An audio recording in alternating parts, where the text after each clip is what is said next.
Regu Putra dengan nomor peserta S114 akan membawakan syarahan dengan judul Menampilkan Islam yang Rahmatan lil Alamin di Kalimantan Tengah. Disilahkan. Assalamualaikum warahmatullahi wabarakatuh. Alhamdulillahilladzi khalaqal insana ma lam ya'lam. Wassalatu wassalamu ala khairil anam wa ala alihi wa sahbihil kiram. Amma ba'd. Dewan Hakim yang kami muliakan, hadirin sebangsa dan setanah air yang kami banggakan. Kondisi umat Islam saat ini belum mampu menjalankan agamanya dengan baik dan benar. Ajaran Islam menghendaki hidup yang rapih, bersih dan teratur. Namun kenyataannya, hadirin, negara yang penduduknya mayoritas Muslim adalah negara yang tidak tertata rapi dan tidak teratur. Dan sebaliknya, negara yang penduduk Muslimnya minoritas atau bahkan tidak ada adalah negara yang tertata dengan rapi dan teratur. Ketidakmampuan ini menjadi salah satu penghambat hadirnya Islam yang penuh kesejukan dan keteraturan. Benar adanya perkataan seorang pemikir Muslim dari Mesir, Muhammad Abduh, al-Islamu mahjubun bil muslimin. Ajaran Islam tertutupi oleh perilaku umat Islam itu sendiri.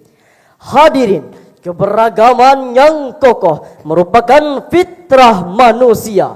Manusia hidup dengan keberagaman yang tidak bisa mereka tolak. Salah satu penyebab manusia menolak keberagaman adalah karena pemahaman agama mereka yang keliru. Manusia harus hidup dengan pola beragam yang baik dan benar agar hidup menjadi aman, damai dan harmonis.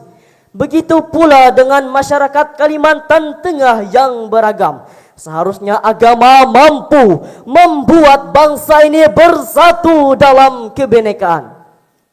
Hadirin, Islam sebagai agama yang bersifat universal, humanis, dinamis serta kontekstual dan abadi, seharusnya berperan penting untuk menciptakan kehidupan bangsa yang aman, damai dan sejahtera.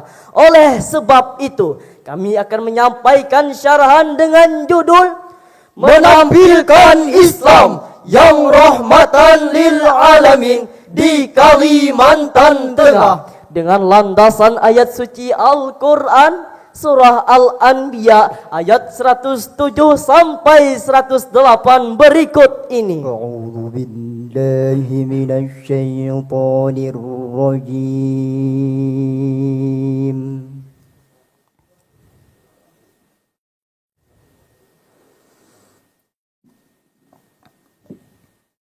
Bismillahirrahmanirrahim.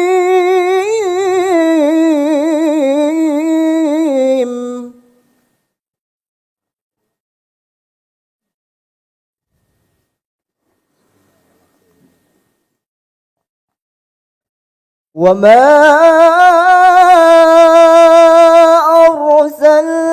arsalnaka illa rahmatan lil alamin.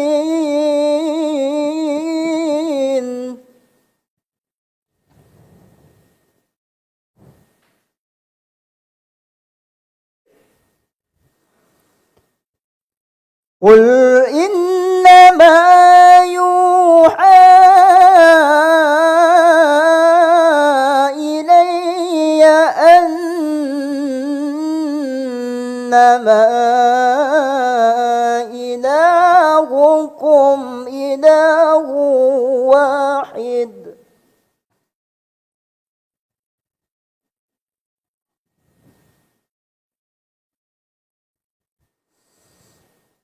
فهل أنتم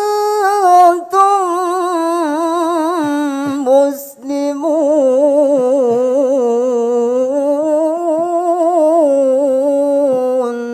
Hamba berlindung di bawah kekuasaan-Mu, ya Allah, dari usikan setan yang terkutuk. Dengan menyebut asma-Mu, ya Allah, yang Maha Pengasih lagi Maha Penyayang, kami tidak mengutus Engkau Nabi Muhammad kecuali sebagai rahmat bagi seluruh alam. Katakanlah Nabi Muhammad, sesungguhnya yang diwahyukan kepadaku hanyalah ketetapan bahwa Tuhanmu adalah Tuhan yang Maha Esa.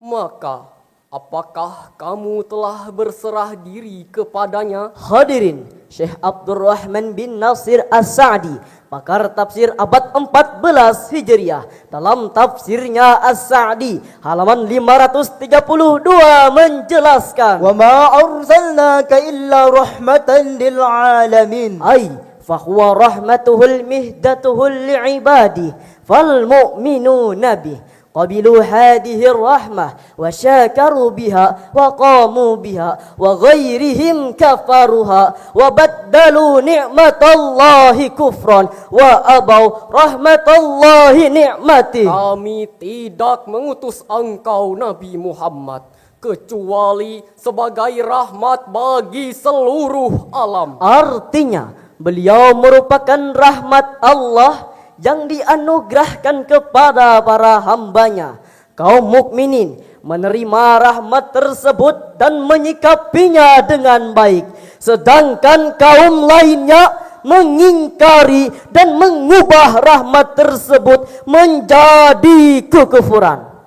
Hadirin, Ali As-Sabuni dalam tafsirnya Sufwatut Tafasir halaman 277 menjelaskan bahwa diutusnya Nabi Muhammad beserta hukum dan syariat merupakan rahmat Allah bagi seluruh makhluk. Jadi hadirin, hadirnya Islam di tengah-tengah kita merupakan rahmat dari Allah Subhanahu wa taala. Sementara itu hadirin, di sisi lain konsep Islam rahmatan lil alamin juga menunjukkan bahwa Islam adalah agama yang mengutamakan kemaslahatan bagi seluruh makhluk Allah tanpa terkecuali. Hal ini dapat dibuktikan dengan banyaknya perintah yang disebarkan dalam Al-Quran yang berkenaan dengan menjaga kemaslahatan umat manusia. seperti perintah wujudkan perdamaian dan kasih sayang, Perintah saling memahami satu dengan lainnya, perintah untuk berlaku adil, dan segala macam bentuk kebaikan lainnya. Dan semua itu merupakan tugas manusia sebagai khalifah fil ard. Di samping itu terdapat pula larangan terhadap manusia seperti larangan untuk berbuat yang keji, Larangan berprasangka buruk, larangan melakukan permusuhan, larangan memaksakan kehendak, termasuk kehendak beragama. Semua perintah dan larangan tersebut merupakan bukti nyata bagaimana Allah memerintahkan para hambanya untuk menebarkan kasih sayang dan perdamaian. Dan semua itu merupakan usaha untuk mendapatkan kebahagiaan di dunia dan akhirat. Hal ini sebagaimana yang tercantum dalam sabda Rasulullah dalam Sahih Bukhari nomor 7008. Al-muslimu man salimal muslimuna min lisanihi wa yadihi. Muslim sejati adalah orang yang selamatkan muslim lainnya dari keburukan lisannya dan kejahatan tangannya. Lalu pertanyaannya hadirin, bagaimana kondisi umat Islam di Kalimantan Tengah saat ini? Jujur kita akui, kita masih dapat menemukan bahwa sebagian umat Islam tidak mampu menjalankan agamanya sebagai agama pemberi keselamatan. Kita masih sering melihat konflik yang terjadi. Hal ini terjadi karena ada eksklusivitas dalam realitas kehidupan. Maka dari itu hadirin, dalam konteks ini menampilkan Islam sebagai agama rahmatan lil alamin di Kalimantan Tengah menjadi penting. Lalu pertanyaannya, bagaimana cara kita menampilkan rahmatan lil alamin itu? Jawabannya Al-Quran Surah Ali Imran ayat 159. فبما رحمة من الله لنت لهم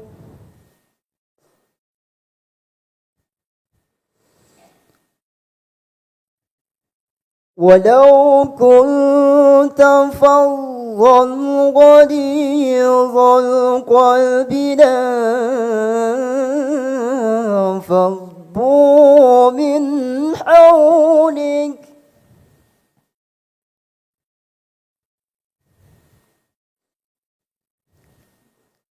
فاعف عنهم واستغفر لهم وشاورهم في الأمر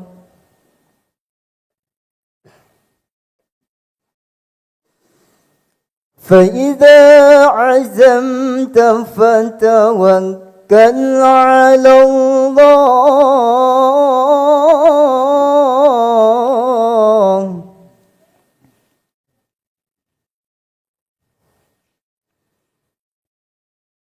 إن الله يحب المتوكلين صدق الله العظيم.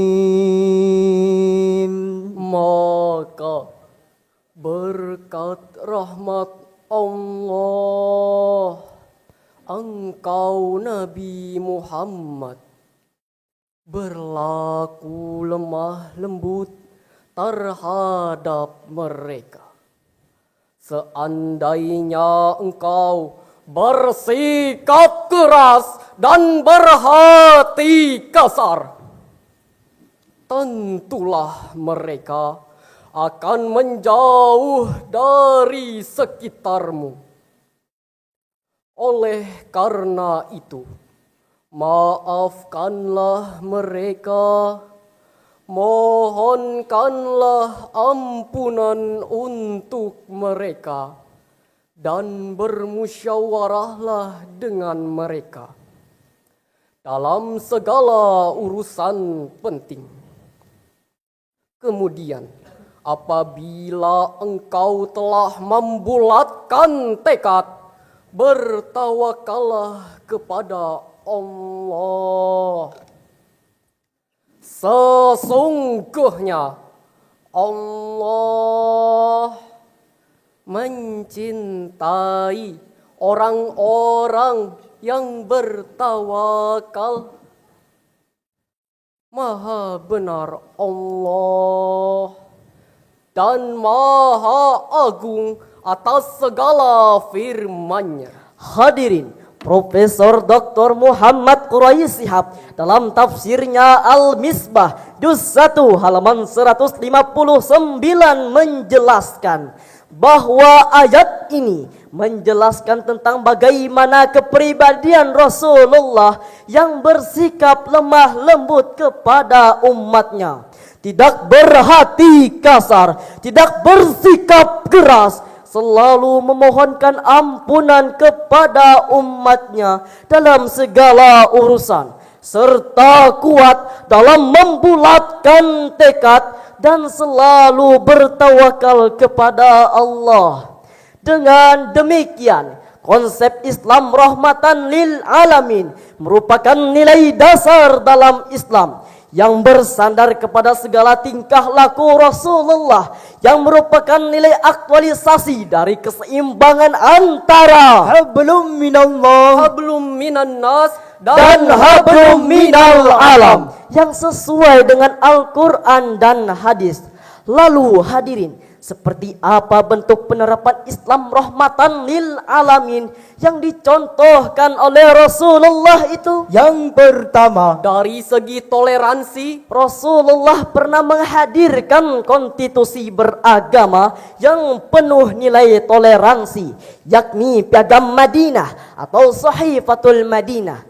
Piagam Madinah ini dibuat untuk menunjukkan bahwa Islam adalah agama yang memberikan keselamatan bagi sesama. Hal ini sebagaimana yang tercantum dalam Piagam Madinah pasal ke-16. wa innahu man tabi'ana min yahud fa inna lahu nasri wal guswa ghairu maslumin wala mutanassira alaihim. sesungguhnya Yahudi yang mengikuti kita berhak atas pertolongan santunan selama mukmin tidak terzolimi dan tidak ditentang olehnya. Konsep Piagam Madinah ini dipatuhi seluruh umat Islam pada waktu itu dan sebagian besar penduduk Madinah, karena mereka menyadari bahwa Islam adalah agama yang memberikan keselamatan bagi sesama dan wajib mengamalkan ajarannya secara kafah. Yang kedua, Dari segi keadilan, Rasulullah selalu mengajarkan kasih sayang dalam setiap dakwahnya.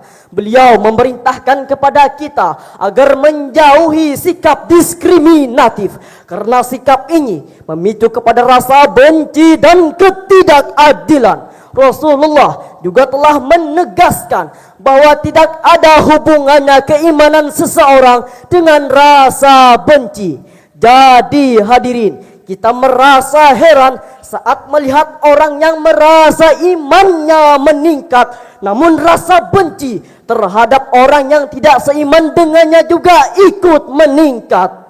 Demikian syarahan yang dapat kami sampaikan dengan kesimpulan, Islam rahmatan lil alamin merupakan nilai dasar dalam Islam. Rasulullah sebagai pemberi suri tauladan sudah banyak memberikan contoh dari segi individu maupun yang dikonstitusikan, yakni Piagam Madinah. Dalam sejarah, Islam adalah agama pemberi keselamatan dan bukan pembawa kekacauan. marilah kita ajarkan ajaran Islam secara kafah dan sesungguhnya, terutama di Kalimantan Tengah, agar menjadi semakin berkah, bermartabat, elok, religius, amanah dan harmonis.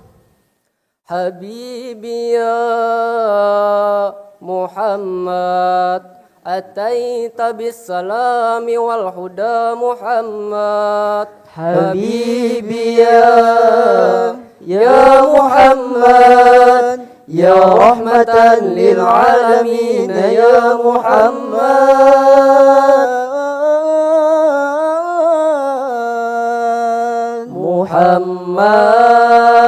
Muhammad, rahmatan lil alamin, rahmatan lil alamin. Muhammad,